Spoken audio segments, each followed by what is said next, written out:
Welcome dear students of JAC board science commerce arts.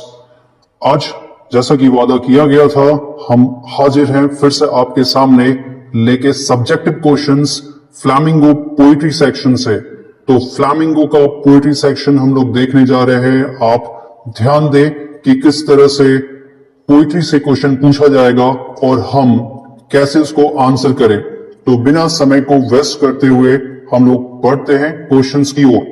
तो 10 questions जो Jharkhand board अक्सर पूछता है और आपके सामने ये क्वेश्चंस होने ही चाहिए जो एग्जाम में आने वाले हैं। कैसे आप इनको आंसर करेंगे, क्या वो क्वेश्चंस है, चलिए बिना समय गवाए जल्दी से जल्दी देखते चलते हैं। First question, what is the kind of pain and ache that Kamala Das feels. तो कमला दास माई मदर 66 की पोइट्री को लिखने वाली वो किस तरह का पेन और एक फील करती हैं। पेन और एक का मतलब है दर्द। आंसर है, in the poem my mother 66 the poet Kamala Das expresses her pain and fear. तो इस कविता में कवित्री ने अपना पेन और फियर को एक्सप्रेस किया है। When she sees her mother dozing beside her open mouthed, जब वो देखती हैं अपनी माँ को डोजिंग मतलब बैठे बैठे सोना, her open mouthed और मुंह उनका खुला हुआ है। She thought that her mother has grown really old, उनको देख के एहसास होता है कि उनकी माँ सचमुच में काफी बूढ़ी हो चुकी है।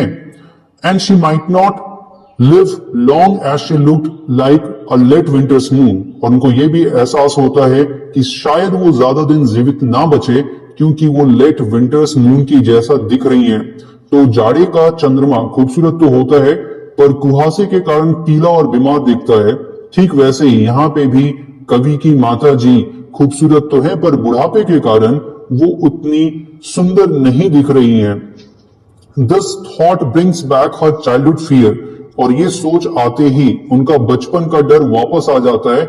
That her mother will be gone and she will be left all alone in this world, कि एक दिन उनकी मां चली जाएंगी और वो इस दुनिया में बिल्कुल अकेली रह जाएंगी।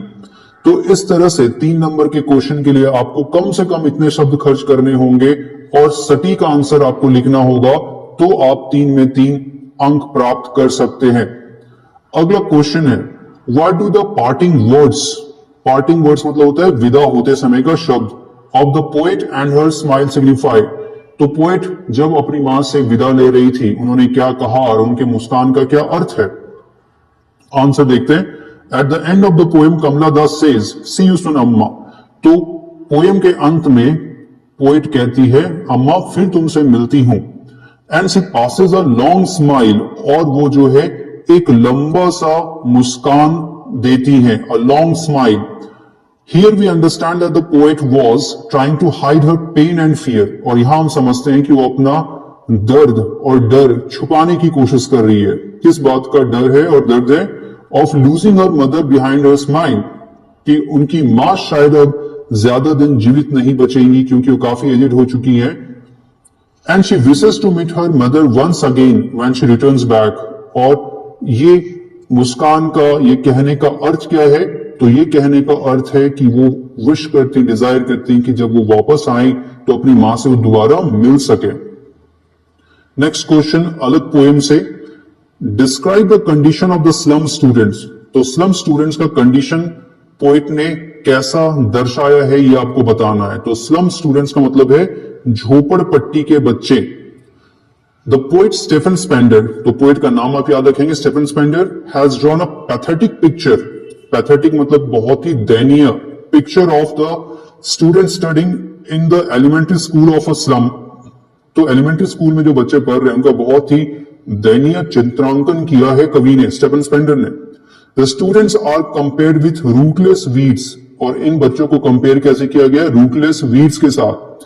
दे आर स्टार्विंग, भूख से ग्रसित हैं, डिजीज, बीमार हैं, पोवर्टी स्ट्रिकन, गरीबी के मारे हुए हैं।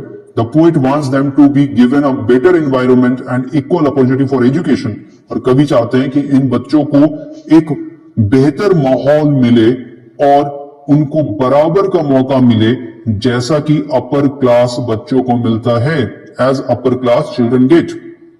तो जिन वर्ड्स को मैं मार्क कर रहा हूं ये सारे कीवर्ड्स हैं, आप इनको जरूर ध्यान से याद करें, इनके स्पेलिंग्स को समझ ले, रट ले। ऐसे शब्द का जब आप चयन करते हैं तो आपको फुल में फुल मार्क्स मिलता है, जो कि कविता के अंदर से ही लिया गया है और उसके थीम से लिया गया है। What does the poet want for the children of the slum? तो ये वर्ड देखिएगा, स्लम, इसका मतलब होता है झोपड़पट्टी। तो ये जो गरीब बच्चे हैं स्लम के, इसके लिए पोएट स्टेफन स्पेंडर क्या चाहते हैं? तो आंसर में आते हैं, the children of the slum are victims of malnutrition. तो ये जो गरीब बच्चे हैं ये पीड़ित हैं किस चीज के? कुपोषण के। एंड आर पॉवर्टी स्ट्रिकन, वो गरीबी के मारे हुए, लिविंग इन डर्टी इन्वायरमेंट, बहुत ही गंदगी में रहते हैं। The poet wants the governor, inspector and the visitor, ये वर्ड आपको याद रखना ही होगा इस आंसर के लिए कि गवर्नर, इंस्पेक्टर और विजिटर्स, इस तीनों को कहते हैं पोएट की आप आगे बढ़िए। टू स्टेप फॉरवर्ड मीन्स आगे बढ़िए, and help the students to get into the town, और इन गरीब बच्चों को मदद करिए शहर तक ले जाने के लिए, क्लोज टू द नेचर, प्रकृति के नजदीक, where they can get proper environment and opportunity for education. तो इनको सही माहौल और सही मौका मिले पढ़ाई का, ये कवि चाहते हैं इन बच्चों के लिए। आगे बढ़ते हैं क्वेश्चन नंबर 5 की ओर। Why does Pablo Neruda want to count up to 12? Pablo Neruda क्यों चाहते हैं कि वो 12 तक की गिनती करे? तो ये 12 बड़ा इंपॉर्टेंट है, याद रखेंगे कि 12 की गिनती ही वो क्यों करना चाहते हैं। तो आंसर में आते हैं, हम लोग देखते हैं।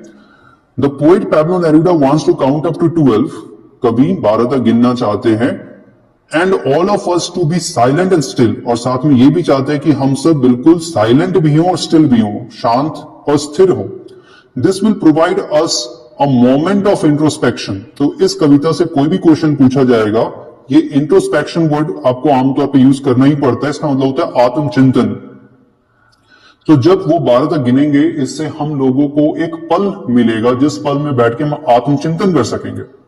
We shall be able to analyse, हम सब ये आकलन कर सकेंगे, हम सब ये आकलन कर सकेंगे। How we are harming our mother nature, कि हम किस तरह से नुकसान पहुंचा रहे हैं अपनी मदर नेचर को। And how can we come out of with eco friendly ways of development, और किस तरह से हम विकास को प्राप्त करें, लेकिन किस तरीके से? इको फ्रेंडली वेज से, बिना प्रकृति को नुकसान पहुंचाए हुए, without compromising with the nature, बिना प्रकृति को नुकसान पहुंचाए हुए हम किस प्रकार अपने डेवलपमेंट को आगे लेके जाएं, ये सोचने का मौका हमें मिलता है। कब? जब कवि गिनते हैं 12 तक। थैंक यू अच्छे से सुनने के लिए। नेक्स्ट है, do you think the poet advocates total inactivity and death? ये बहुत इंपॉर्टेंट क्वेश्चन है, सीबीएसई में भी आता है और आपके एग्जाम में भी आ सकता है, कि क्या कवि इस बात की वकालत कर रहे हैं, एडवोकेट्स मतलब वकालत करना, कि हम बिल्कुल ही इनएक्टिव हो जाएं और हमें डेथ मिले? तो जाहिर सी बात है नहीं, कोई कवि क्यों चाहेगा कि हम सब मर जाएं। तो आंसर तो सबसे पहले नो होगा, ये हम जान के ही रखें। आगे बढ़ेंगे। The poet wants us to be inactive for only sometimes, कि कवि चाहते हैं कि हम इनएक्टिव हो लेकिन सिर्फ कुछ पल के लिए।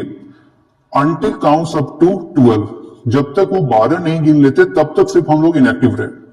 हियर आफ्टर, इसके बाद, he wants us to live our life properly, उसके बाद वो चाहते हैं हम अपना जीवन अच्छे से व्यतीत करें। एज ही सेज, जैसा वो कहते हैं, life is what it is about, कि जीवन जीने का नाम है, जीने से आपको नहीं रोक रहे हैं।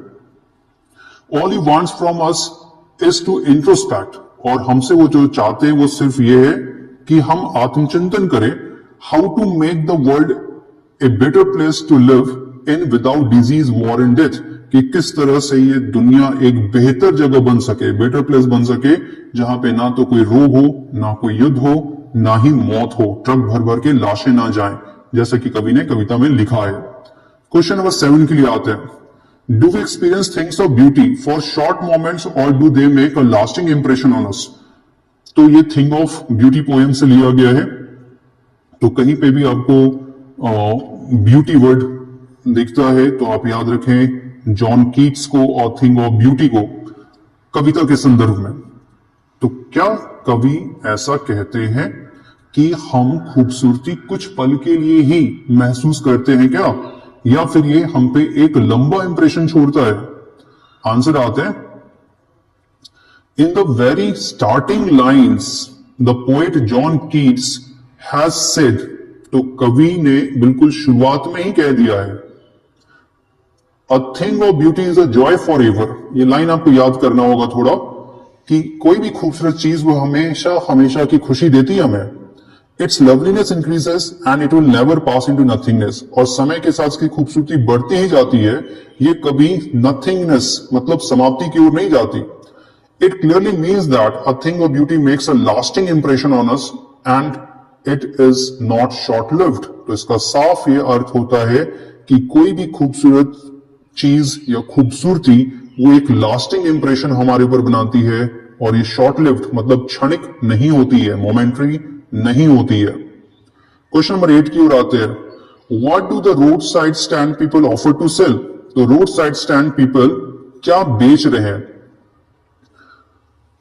आंसर है in the poem a road side stand, Robert Frost, poet का नाम जरूर याद रखें, has highlighted the sufferings of the poor shopkeepers. तो यहां पे गरीब दुकानदारों का दर्द को रखा है किस पोएट ने? रॉबर्ट फ्रॉस्ट ने। सेलिंग फ्रूट्स एंड वेजिटेबल्स, तो वो क्या बेच रहे हैं? फ्रूट्स बेच रहे हैं, वेजिटेबल्स बेच रहे हैं। By the highway, by the highway का मतलब है हाईवे के नजदीक। They are selling wild berries, ये इन्वर्टेड कॉमा में है, ध्यान दीजिएगा, and crook necked golden squash, तो वो जंगली बेर और कद्दू, टेढ़े गर्दन वाला कद्दू बेच रहे हैं। But no rich people stop to purchase it from them, पर दुख की बात यह है कि कोई भी अमीर ज्यादा वहां पे रुकता नहीं है उनका सामान खरीदने के लिए। अगले प्रश्न की ओर आते हैं, why has aunt Jennifer made tigers? Aunt Jennifer ने हिरन खरगोश क्यों नहीं बनाया, टाइगर्स ही क्यों बनाया? ये क्वेश्चन है। आंसर है art is the expression of one's inner feelings, कि कला जो है हमारे आंतरिक भावनाओं को व्यक्त करने का एक तरीका है। तो एक फिलोसॉफिक लाइन मैंने यहां पे रखा है आपके लिए, जब आप ऐसी लाइन लिखते हैं तो समझ में आता है कि आपको थीम पूरा क्लियर है। When aunt Jennifer makes tigers, जब आंट जेनिफर टाइगर्स बनाती है, we clearly understand that it was her deep desire. तो हम साफ साफ समझ जाते हैं कि ये उनका डीप डिजायर है, वो अंदर से चाहती है to live a life like the tigers, कि वो भी टाइगर्स के जैसा जिंदगी जी सके, having freedom and courage in it, जिसमें आजादी और हिम्मत दोनों मिल पाए। तो क्योंकि ये उनका आंतरिक डिजायर था कि वो भी शेर के जैसा एक जीवन जी सके, इसलिए उन्होंने किसी और जानवर का नहीं, टाइगर्स का ही पिक्चर बनाया। लास्ट क्वेश्चन जो इंपॉर्टेंट क्वेश्चन है पोइट्री सेक्शन से आपके लिए सामने प्रस्तुत है, ऑफ व्हाट और of whom is aunt Jennifer terrified with in the third stanza? तो किस इंसान से या चीज से आंट जेनिफर डरी हुई है? ऑफ व्हाट और of whom is aunt Jennifer, इसे हटा देते हैं, terrified with in the third stanza, किस चीज से वो डरी हुई है? आंसर देखते हैं। After reading the poem we clearly understand, कविता पढ़ने के बाद हम आसानी से समझ सकते हैं that aunt Jennifer is a victim of male dominance, तो वो पुरुष प्रधान समाज के कारण पीड़ित हैं। She was terrified both of her husband, वो दो चीजों से डरी हुई है, किससे? बोथ ऑफ हर हस्बैंड, पति, एंड द ऑर्डियल्स, ऑर्डियल्स मतलब होता है डरावना सपना, ऑफ हर मैरिड लाइफ, तो उनका जो शादीशुदा जीवन है एक डरावना सपना बन चुका है। तो इस दोनों चीजों से उनको डर लगता है। With the marriage ring she was mastered bye, तो कविता का लाइन ये यहां पे लिया गया है कि शादी की अंगूठी पहना के उनको पत्नी नहीं नौकरानी बनाया गया, she was mastered bye, and she would be terrified even after her death. और यहां पे थोड़ा एग्जैगरेशन का यूज किया गया है, कवि ने लिखा है कि मौत के बाद भी वो डरी हुई रहेंगी, even after her death, obviously because of her husband and the terrifying experience of her married life. और इसका सीधा कारण है कि उनके डर का कारण उनके हस्बैंड होंगे और उनका मैरिज लाइफ का एक्सपीरियंस होगा। तो इस तरह से आपके सामने फ्लैमिंगो का सारे पोइट्रीज का जो मोस्ट इंपॉर्टेंट क्वेश्चंस है वो वहां पे रख दिया गया है, और आगे के वीडियो में बहुत ही जल्द हम लोग देखेंगे कि विस्टास और फ्लैमिंगो के बाकी चैप्टर्स को हम कैसे जल्दी से जल्दी कवर कर सके। Thank you.